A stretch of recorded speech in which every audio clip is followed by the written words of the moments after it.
What's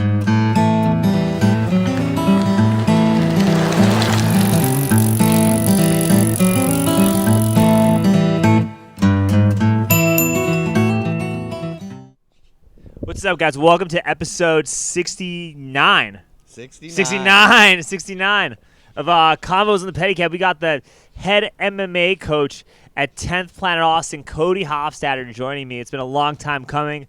Delta variant is here. We're in stage 4 of coronavirus, so I'm wearing a mask so that I can not only keep Cody safe, but the other fighters in the gym that Cody comes in contact with. You know, we got to take this virus seriously, guys. So I'm wearing a mask, and you should too. Anyway, thanks for coming on, Cody. Thanks for having me. Yeah, dude. So you built this program. You've done some pretty impressive things with this program. In a pretty short time. Yeah. I've had good coaches, and I have this vision. I'm a visionary, and it's only the start. I'm trying to put Austin on the map. When I moved here, there wasn't really any fighters. And now we have a whole stable of successful fighters, and it's just the start. And they're all at that gym. And yeah, they're like pretty much all at our gym. Maybe like Cooper's has some, but it's really 10p. Yeah, but even the guys from Cooper's come and train at our gym. They come here, yeah. Everyone in town comes to our gym because we got the sauce. We got the sauce. Did you ever think that you were going to build a fight team up, though? When you started, like when this all started, did you ever think this was gonna happen? Like that was your destiny, or like what would you think when you first started that journey, or midway through your MMA journey? Like, so when I moved here, my intention was to open my own gym, and I didn't really know what to do as far as opening my own gym, so I just got back to what I knew, which was teaching at other people's gyms. And man, when I started the MMA program, it was like me and 3 guys, and everyone at the gym was like, "Oh, we have jiu-jitsu and we have MMA. That's an MMA program." And I was like, "No, we need to have little gloves, and we need to train MMA specific techniques." And it was a little hard to sell at first, but now everyone's on board. Now everyone's a believer. I mean, we have a squad, and also like jiu-jitsu and on a mat in a sport is a lot different than jiu-jitsu in a fight. Yeah, for sure. And jiu-jitsu has evolved over time. It's not what it was in the 90s. It's not what it was when I started. You have to evolve with the times. You know, we're not fighting with muskets anymore. The boxers aren't fighting with those like dumb gloves. Football players aren't wearing those stupid leather hats anymore. Like, you have to evolve with the times. You have to stay relevant. And there's so many people in the martial arts who are still training 90s style, and that's why we beat them. Yeah, that's true. A lot, and there are also a lot of like people that are just not well rounded, and there's also a lot of fighters too who want to call themselves fighters. They want to take pictures on Instagram. They want to say they're cage fighters. They want to maybe say that at a bar to get laid or something like that. But they don't really want to like put the work into like actually be a fighter. And maybe I'm not one to talk. I've only had one fight my entire life, right? But I'm still self-aware enough to understand that like in order to actually be good at the sport, you got to be getting beat up on a almost constant basis by people who are better than you. And that's why this is like one of the hardest things to do consistently. Yeah, for sure. Even though I'm a coach, I could totally just like rest on my laurels, but every day I'm out there fighting with these young kids. Every day I'm out there paying the man. Every day I'm getting beat up because it keeps me honest and it makes me better at my job. And when the day comes that I'm not out there fighting, I might as well retire because I have no business being in there coaching. I mean, people hold themselves to like. Do you ever notice how people hold themselves to like these ridiculous standards? I hold myself for the no, but they do it without wanting to put the work in to accomplish that or attain it, right? Yeah, it's too common in the martial arts. Which is just in life. You know, people will look at somebody with a six-pack and they'll be like jealous of someone with a six-pack, and they're gonna be like, "Man, I really want a six-pack. You must have it so good. Things must be so awesome for you. I bet all the girls love you and whatever it is, or." You know, you don't have to work for anything because you have a six-pack and everybody just likes you and things just come natural to you. And I'm like, really? What do you think that guy did to get where he was getting? Like, what do you think that guy's eating every day? What do you think, like, that guy's sleep schedule is like? How often do you think that guy's going out drinking on a Friday and Saturday? You know what I mean? Like, and I think a lot of people don't understand what that takes. Or if you, like, measure your physical prowess to, like, Tim Kennedy, and I'm like, well, do you really want to have to go through what, like, Tim Kennedy had to go through every day to be Tim Kennedy? Like, there's got to be people need to have the problem, I think, with our society is nobody has an accurate self-assessment. Very few people are self-aware and have an accurate assessment of themselves. Yeah, I'd agree with that. And man, everybody's looking for a hack or a shortcut, and the price is pain. Like there's no way around it. Like you want to be good at something, you have to suffer, and people want to be soft and people want to be weak and find a way to get around it, but those people are mediocre. You know, they if they're not willing to pay the cost, they're not going to make it far. Yeah, and I think what people also don't understand is that, you know, for every, like, let's say you have a big break at one thing, right? For, like, before your one big break where you just shot up out of nowhere, there were, like, 10 years where you were grinding and struggling and miserable, not knowing whether or not you're going to eat, you know? Oh, for sure. I can remember all sorts of times coming up where, you know, I had to work odd jobs or sell drugs, or I didn't know what I was gonna eat, or and it's cool because, like, all of the fighters that I train come from good families. They do, have yeah, family yeah. support, so they can empathize with me on that, but I can still give them the kind of, like, old school experience from a different time. Well, and all the guys from our gym are also self-aware enough to understand that, and they're still hungry and they want to do what they got to do, and they're still putting the work into sacrifice. You know, like, just because you're born a certain way doesn't mean that you don't have what it takes to put the work in to get what you want to get. Right? Yeah. Like, does that make sense? I agree. Yeah. And the thing is, like, dude, pretty much everyone at our gym too, like all the fighters at our gym, if they didn't want to fight, they'd be so successful no matter whatever they did. It doesn't even matter. Like, yeah, and I tell them all the time, like, pretty much every practice I tell them, like, hey, go be a mortgage broker. Go get into real estate. There's so many other things you can do that the ROI is so much higher. Like, being a fighter is a shit job, and it's only reserved for a special few. And I constantly remind them, like, hey, go do something else. And they come to me for answers. They come to me as a coach, like, oh, I'm feeling like quitting. I wonder what coach is going to tell me. And I tell them, get the fuck out of here, pussy. Go do something else. And it's part of the toughening process. It's part of the tempering, not only physically but mentally, emotionally. They're like, I'm going to come to my coach and he's going to hold my hand and give me a hug. And no, fuck that. That's not how I coach, man. No, that's ridiculous. And I mean, and honestly too, like, being a fighter, right, is only a very small percentage of people can do this, right? Only, like, 1% of the population, no, even less, actually steps into the cage and fights, right? And, like, 1% of that number winds up actually doing it multiple times. And, like, an even smaller number of that winds up getting paid for it. And an even smaller number of that winds up being able to sustain themselves as a career. So you almost have a better chance of getting struck by lightning, you know what I mean, or being attacked by a terrorist than you do of making it big in martial arts as a fighter. Like, it's almost an impossible task, right? But that doesn't mean that you shouldn't do it, because I think that, like, when you put yourself through the process of training for a fight or going through that, you level up so much as a human being that, like you said earlier, it's going to become a lot easier to be a mortgage broker and make assloads of money.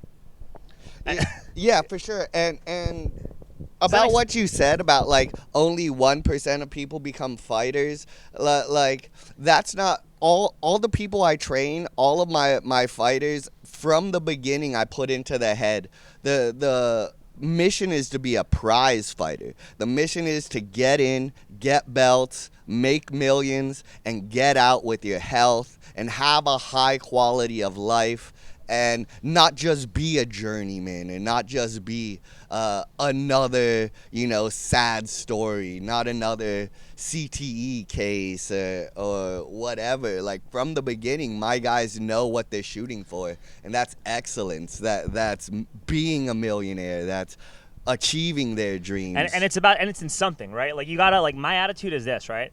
Like you gotta piss excellence in whatever you're doing. And if it's not fighting, you can still be around people with that energy so that you could start pissing excellence in something else, right? Like, you ever notice how, like, so many, like, really rich, really successful people, like, are beasts on the mat in jiu-jitsu? You ever notice that? Like, how many millionaires or how many, like, business owners or how many, like, smart investors or whatever it is go to jiu-jitsu consistently?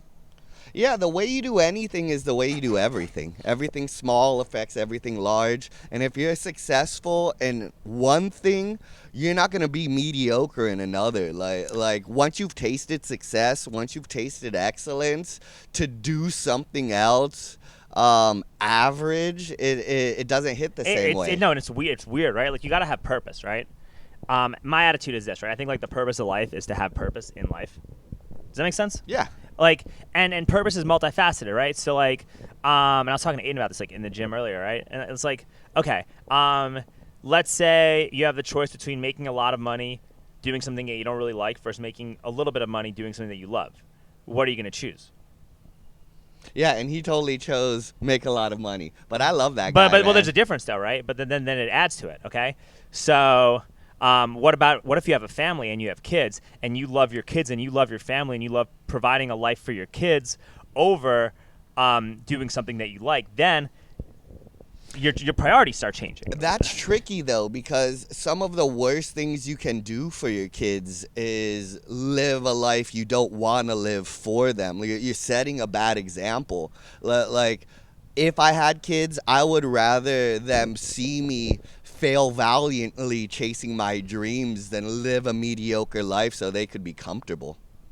I guess I can see that. Or you just find something else that you can channel that energy towards, right? So you're like, oh damn, man, like I could just be excellent at fucking mortgage brokering, right? Or I could be an excellent lawyer and I could do a bunch of awesome shit doing that. Or I could be an excellent politician, or I could be an excellent podcast host, or I could be like excellent at driving this pedicab around, right? Like, I think excellence is like, it's such a multifaceted thing, right? Because I really honestly believe that I don't think I'm really that good at anything, right? But I think that when I combine, but I also at the same time think that I'm excellent at what I do because of how everything has been weirdly combined for me. I think you're an excellent podcaster. Thank you. I think you're an excellent coach and an excellent podcast guest so far. Thanks. Last time I did a podcast, I got in trouble. So Why? What happened? I say some outlandish things and don't filter the things that come out of my mouth. Oh no, you're allowed to say whatever you want to say, and this is an open dialogue where people get to share their feelings. No, I'm hyped. I love it. It's how it's got to be. How do you feel about the pandemic? May as well go off on this outlandish. Oh man. Anytime billionaires can make more money, especially at the cost of regular people, they're going to sugarcoat it or name it any way they can. And I think it's a whole shit show, and I think all of it is fuckery. And it's just seeing. I think it's a gigantic financial opportunity for people that aren't too busy getting hypnotized by the news. Man, it's fuckery. It's total fuckery. I've been watching this show recently. You ever heard of Anthony Pompliano? No. Financial analyst guy, and he's awesome. He's like a big Bitcoin person, right? And he has a show called The Best Business Show, and he explains a lot of financial terms with like him and his brothers in a really simplistic, very like basic, everyday manner that it makes it so that people who haven't gone to business school or don't have finance degrees kind of understand. And one of the things that he was talking about was inflation. And that when you have a virus like this, right, and when you start shutting things down, or when there's a fear of shutting down, or anytime there's an infrastructure project and governments continue to print more and more money, the value of your money continually loses its value, right? And when you start issuing when you start issuing stuff like that, especially in the beginning, you don't think these elites knew that the value of whatever purchasing power would go down? So what did everybody start doing in March and April? If you look at the financial stuff, they all bought stocks and Bitcoin and assets out the fucking ass. Right? And so if you were to pay attention to that and people were talking about that, you're like, oh, I'm going to hop on this fucking train and I'm going to benefit from this, right? Like if you bought Bitcoin last year, you're like, holy shit, this is fucking life-changing, right? Like I started this podcast because of the fucking virus. Do you know what does that make sense? Yeah, yeah. Like, I got a mask on because of this because of this virus. Like, because of this virus. Like, there's a virus going on. I got to wear this shit. So I think that a lot of this is very much like I think the best opportunities come from chaos.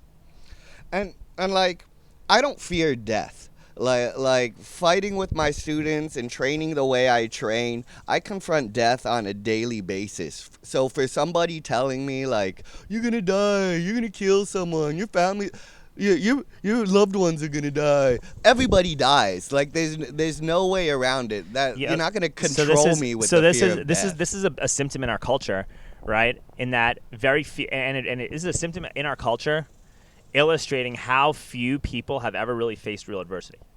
Yeah, for sure. That's exactly what it is, because like you notice how like the majority of the outside world was kind of freaking out about like the virus and whatever it was, especially in the beginning, right? But then almost everybody at our gym was like more worried about Bill Gates, you know, and all the rights that could be taken away from it and how people's fears are being manipulated. Man, when we were in the lockdown, I got some of the best training. Yeah, I was training a lot more in the lockdown than without it. You were training with us. Yeah. You were part of the crew. Secret fight clubs, baby. They were fun. Yeah. I got so much training. I made so many friends, and I got to see like who was real and who was brainwashed, and I really appreciate that time. Like a lot of people are like, I was so scared, it was so hard on me. Like, I love that time. Like it was so cool to be able to do what I love every day, and I felt like I was making a difference by going out there, and it helped keep my mental health intact for sure. But what I'm trying to say though is that like if you've never been, the reason you probably feel this way, right, is because you've been a fighter for what, over a decade? 2. You know, over 2 decades. Okay, you've had 7 pro fights. You've competed against some of the best guys in the world in jiu-jitsu. You got a black belt. You're coaching animals, right? Like you are in fire constantly. Animals. You're in hot situations constantly, like, you know, and then a lot of us in the gym are kind of in that same situation, right? So because of that, we're used to like being uncomfortable. We're used to having anxiety. When you train for a fight and you go through a fight camp, how shitty is that experience for those 2 months leading up to it? You're like fucking nervous. You're irritable all day. Like you feel that anxiety on a constant basis, right? So it's like you're going to be a lot more ready to deal with or be able to absorb and intelligently handle something like a virus versus somebody who's just been comfortable and sheltered all their life. That anxiety that you speak of is natural. That's how it should be. Like, that's how the cavemen, that's how like the Neanderthals, it's like, I wake up, oh good, I'm still alive. Who knows if I'm gonna eat? Who knows if a saber-toothed tiger is gonna wreck my shit? Like that's natural. That's how we're supposed to live. All of this comfort and all of this luxury, it's unnatural. And we're supposed to have anxiety. We're supposed to live on the edge of our seats. It's what life is made of. It gives life its flavor. It makes the flowers smell better and the food taste better. And when I'm coaching my guys, when they're in camp and when they're getting ready for a fight, I'm telling them like, how would a soldier feel in war? You know, you wake up in the trenches. You don't know if you're gonna fucking die today. And you don't know if you're going to die tomorrow. So you wake up, you sack up and you go live your life to the best of your ability. And that's what I try to do all the time. And that's how I try to inspire my students. Well, it's a microcosm for having to go to war, or even like on a shitty scenario, having to go to jail, right? Because like whatever nerves you have, like going through a fight camp, imagine if you're like in jail for a year. You feel like that same lingering anxiety on an everyday basis for an entire year, right? And it's one of those things where I fucking hated it, right? When I was doing my fight camp, like I hated having to feel that way. But because of that experience, you start appreciating a lot of other things that you otherwise would not appreciate. Like, do you know how much I love giving pedicab rides? Especially since like everything has just happened, how much more I love pedicabbing. Do you know how much more I love doing these podcasts?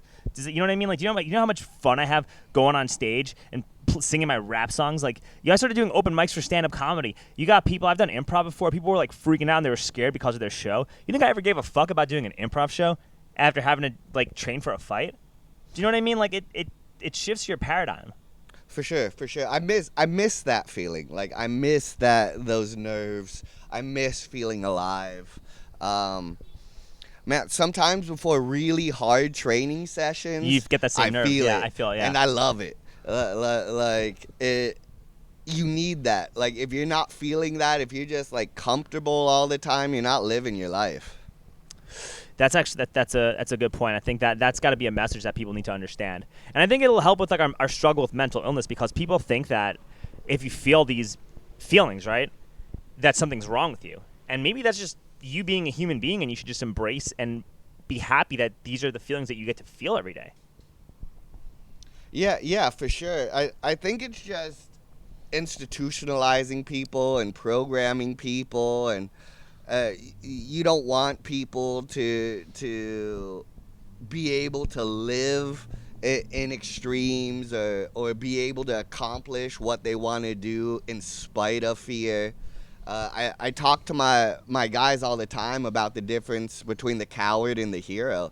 And it's like, That's a custom auto quote, but yeah, keep going. yeah, both of them love custom auto. Yeah. Big fan. Um, That's how you but yeah, teach kids, is like the way Custom Auto and Teddy Atlas, like nurtured and taught Mike Tyson, is how every school teacher should teach their students. We'd have a whole much better society. they both feel the same fear, but the hero suits up anyways. The hero goes about his job, as the coward's just paralyzed by the fear. And there's so many people I encounter on a daily basis who are cowards. And I'm doing everything I can. I don't consider myself a coach. I consider myself more of a warlord. And I'm really trying to do things to change this next generation and harden the men. So when it comes time to fight back, we'll be ready.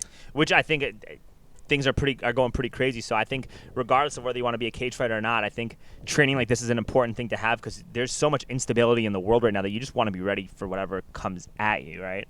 And you got to figure out how do you balance it, right? And you don't know what's going to happen in anything. So it's like, well, if there are things that you want to do in life, you got to make a list of what you want to do and go do it now, because you don't know what, like, nothing is taken for granted. Like I made a pyramid of priorities. You want to hear it? Sure. So my pyramid goes like this. Actually, I'm going to show You got a list? Yeah, I made a list. Hold on. I made a list a couple nights ago. And while you're pulling up this list, let me say, you shouldn't wait for something bad to happen, or a pandemic, or whatever, anything crazy to happen before you go and chase after your dreams now. You don't need a reason. You don't need an excuse. Go fucking do it. Stop being a bitch and go do what you're supposed to do. Yeah, nobody cares. List. Nobody cares. All right, yeah. So like my priorities, I have 4 different priorities, right? And the first one is like make money and accumulate assets, right? And so I made a work schedule. It's like, all right, work Wednesday through Saturday, Thursday through Sunday. Here are the financial goals I got. Here's what I'd like to buy a house. This is what I want to put down. This is how I can do it. Buy an RV. This is how I can do it. Buy a garden once I buy a house. Purchase an additional pedicab, right? Fix my car. Whenever I get around to that. What's wrong with your car? That car's well, awesome. The light. I got to get the lights working. I got to get the inspection updated. I got to. There's just some minor shit. You know, Right. It is an awesome car. That's why I got to fix it. You know. I got you. Podcast, 1-2 episodes a week. Politics, BJJ, MMA, comedy. Get a spectrum of things to talk about. Right. Comedy, 1 to 2 open mics a week. You know. You got any open mics coming up? I did one last night at like 11. I had this customer. I went to Lucky. I was gonna go to Creek in the Cape before Blues in the Green, and it was closed, right? So Lucky Duck had one, and so I was doing Blues on the Green, and I gave this couple like a ride, a couple places, and they like love my rap songs and whatever it is, you know, and they gave me like $60, and then they were like, well, I want to buy a shot for you, and the guy was like adamant about it, and I'm just like, all right, I guess I'm taking some shots with you, dude, all right, or getting some drinks, and he bought me a few drinks. And then I took him to Lucky Duck, because I'm just like, yo, I want to do an open mic. So you get to watch me perform. They wound up bouncing, right? Which I'm kind of glad they did. I mean, they were nice, but like the guy was a little bit like it was a little much. You know, he was drunk and he was out with his girl. They just had, or his wife. They just had a baby. Like it was a lot, right? So it was my time to say goodbye, I felt. But I was like, all right, well, they got the open mic. I'm gonna go do an open mic, right? And I was like the last one to go. And I just went and set my routine. And people were like, yo, you did pretty good. And I'm like, thanks. It was like my third time doing it. I'm just trying to see what the fuck is up with this, and, see whatever happens. I don't care. This is just fun for me. The pressure doesn't faze me. You know what I mean? Because I'm just like, dude, I get rides. I have to talk to a stranger and put myself in uncomfortable situations all the fucking time, right?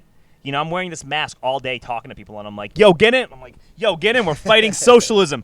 Hey, you know what I mean? I'm yelling this shit at people all day long, right? What we go through in the gym is really difficult, right? Like, I have to plan podcasts. I have to do so much shit. I'm just like, fuck it. I don't mind telling jokes for 5 minutes. I don't care. It's easy. Go do it. Go have fun. Go learn. This is practice. Like, I'm supposed to fuck up. If someone's talking shit to me, I want to go to an open mic. I want you talking shit to me. I want you making this hard for me. I want you to be a fucking asshole to me. I want a shitty crowd because this is how I'm gonna get better at telling jokes. Yeah, and I don't know if it's still like the number one thing, but I heard like the number one fear is public speaking. It might be like the pandemic now. Fucking yeah. But like speaking in front of a bunch of people, like it never really fazed me. Like who are these people? Who cares? It's just like a sea of eyes. Who gives a fuck? Like, who cares? It doesn't matter. And then like my last thing is MMA and BJJ, and it's like train 3 times a week. Here are the time frames. You know what I mean? Lift weights, run twice a week. Just try to figure out a way to still be physically somewhat on point because that helps your mental health and it helps continue the cycle of making money on the Pedicab and being a good podcaster and keeping my sanity during this pandemic. And then the last thing is just mental health. So I have a whole list of things, right? But it's like it's good balance. You gotta have a balance. You gotta have a balance. Yeah. We gotta go fishing sometime. I would love to. I would love that. That'd be so fun. My plan is to open a gym on the water to where like we could like whoop each other's ass and then just hop in. Hop in the water, dude. That'd be the best, dude. Or I could be like teaching class. I'm like, look, this is how you murk a fool. Hold on, bro. Catch a fish, have dinner, and then get back to it. I want to move to New Braunfels actually and buy a house out there. I was thinking Kingsland. Have you been up there by where's like that? Marble Falls? No. It's I've been to Marble Falls and fished. That's a fun spot. Yeah, it's super nice. But it's expensive. Yeah, but you just get better clientele up there. Yeah, but I don't want to. But that means you're stressed with the payments and all that stuff. New Braunfels, I think, is great because you're by a body of water. There's tubing. There's things to do. It's less expensive there. Yeah, it's a nice town. You're right. Like when you have to go in and make money, you're right there. It's a straight shot. And what, it's like 30 minutes from Austin? 45 minutes. Yeah, not bad. Yeah, listen to a bunch of podcasts on the way. Like, it's good, right? But it's weird, though, how, like, when your life changes, the way you train changes, and you start training for different things. Mm-hmm. Does that make sense? Yeah, for sure. And I could use some more of that change. I could use some more of that balance. I should make one of those lists. But, man, I don't like my students, like, one-upping me. Like I gotta train hard, so like I plan on being 70 and like whooping ass. Yeah, still. You gotta be grandpa. Grandpa don't play around, I don't want like any of those motherfuckers ever getting an inch on me. Yo, let's we got like maybe 10 minutes left or something like that. What are some of the mistakes that you gotta get your fighters to avoid? Because I know you've been around this game a lot, like, and there've been a lot. You've seen a lot of fighters come and go. You've seen a lot of very bad decision making. You've seen a lot of mistakes that got made that really ruined careers, fucked with people's lives, messed with livelihoods. I'm sure you've made a bunch of mistakes because you're a lot better than what your record shows. So if you want to talk about that before we wrap up. Yeah, the main thing is getting a good coach, getting in a good camp. There's so many charlatans and snake oil salesmen in this profession. I'm disgusted with the amount of people who call themselves martial arts instructors who have no experience. It's getting better now. 90% of the people running gyms shouldn't even be able to wash my jock strap. These guys are pathetic. We need to bring dojo storming back. We need to hold people accountable. So get a good coach. Get a good coach who's been in the shit and can show you, who has made champions and can get you there. Avoid burnout. That's probably the second biggest thing. So many fighters think like, oh, I'm a fighter. This is all I have to do. I have to eat, sleep, fight, all I can do. And that's the wrong way. You got 24 hours in a day. You sleep 8 hours. You fight 8 hours. You have another 8 hours. You should spend that pursuing the arts, learning a trade, having hobbies, having a high quality of life. I got really creative doing I got the most creative I ever did when I was trying to fight. I made my rap songs when I was trying to do Golden Gloves in boxing. The thing about fighting is if you do it right, it's a way to enlightenment. Like the same way yoga or Tai Chi or meditation helps you reach enlightenment, there's no lying in fighting. And you get in the zone. You become present after you fight. And so many of these people pretend to fight or play these games to protect themselves from actually having to fight and get in the shit. But every day, I want to experience death. I want to be pushed to a place where I see darkness. And after that, everything I do is easier and funner, and I can be present, and I'm not worried about the fear mongering that everybody's putting out there. I think sports like this help you find your true self, and you're either gonna accept your true self, or if there are certain things with your true self that you don't like, well, you know what you need to fix, and that's the beauty of a sport like that. Yeah, and there's a difference between sports and games. Like, you don't get that kind of thing playing with balls. Like, basketball players aren't like, oh, I reached enlightenment and I hit a 3-throw. I hurt my ankle. This is hard. Not saying anything against basketball players. They're great athletes, blah, blah, blah. But there's a difference between sports and games. Most of these people are playing games. I can see that. What else? I mean, it's not going to be too far off, but some of these guys are going to go pro soon, right? Soon, yeah.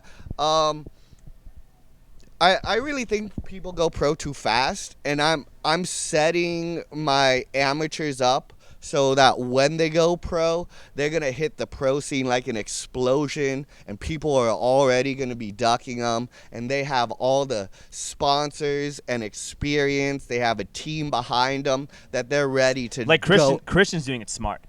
Christian's doing it really smart by just getting people to just pay for his lifestyle right now while he's an amateur. I'm in that guy's head. I'm in his ear every day. There's a reason why he's doing everything right, and it's because you know, it's teamwork. He surrounded himself with the right people. There's not a bunch of dumbasses telling him, hey, do this, do that. Like, everyone who tells him what to do, he can trust them, and he can listen to them. And nobody's a yes man to him either. If anything, people probably give him a harder time than most other people. A lot of shit. I talk shit to him all the time. You know? Yeah. It's like you talk to him like he's like you're his dad, you know, and like that's what you got to do. Yeah, with all my fighters, every day I tell them they're not shit, and if they think they can do it better than me, then they have to fight me and prove it.